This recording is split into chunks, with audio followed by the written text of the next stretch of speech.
So what you'll start to find is there are successful people out there that you can model. You can copy their systems. And Jim Rohn talks about, you know, if you want to model success, find someone and just model everything about them. Model the way they dress, model the way they walk. And then if someone makes fun of you and says, oh, you're walking funny, you can go, you know, that's $1 million walk. You can laugh all you like. And just modelling is a really good way to take those systems and then implement them into your life. So the reason I'm telling you that is the systems, as you'll start to see, are in everything. So they're in your daily life, but they're also in your businesses as well. And we tried to give you some really good framework. I gave you the framework that I've tested for how I hire people. I gave you the system that I use for how I work with people. Here are just systems. So we're starting to create some of these systems. And I talked about the idea of really good traders internalising their trading systems. And whether or not you think there's a system or not, often there's a hell of a lot of work that went in on the back end. Question just up the side there.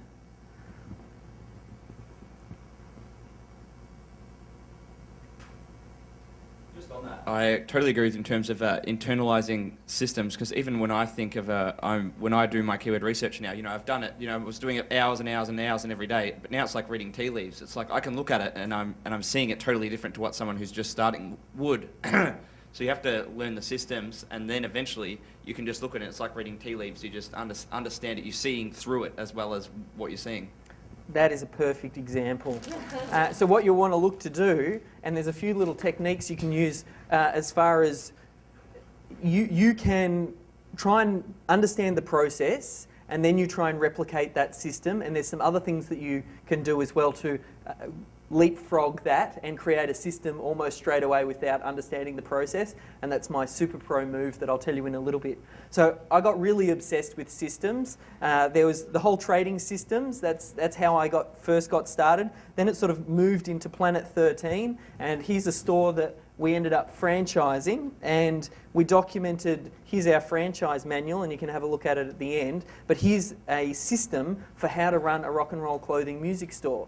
And from walking in and turning on the lights, to what it is that you say to a customer, to upsell them on product, to just absolutely everything. And that's a system. So as you can see, I started to get a little bit obsessed with it. And then we also got the SEO method, which is we started to systematise the process that we use for ranking websites as well.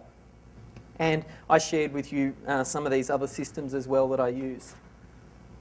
Now, systems are everywhere, and because we're talking about a business seminar, I'm going to funnel it back into talking in terms of business.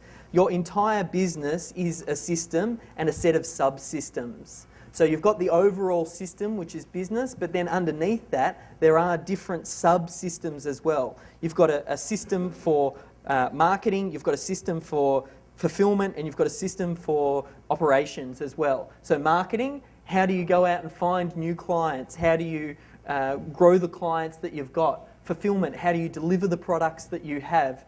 How do you improve that? How do you develop it? Each one of these different areas are different systems. And we'll talk about which systems you need to start creating first, but operations as well.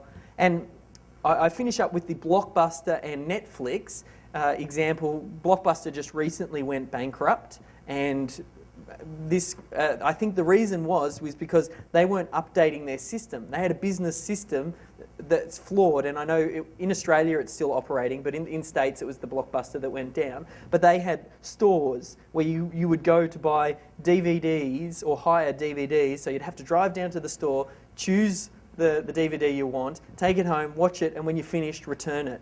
Then someone else came along with a system that beat their system. Why do that when you can hop on the internet, download the video you want, and not worry about returning it, and then they'll just deactivate it? That's a more effective system, and it's just evolved over time with new technologies. So it's important that you create a culture in your business that continues to evolve the system. Otherwise, you might go the way of Blockbuster.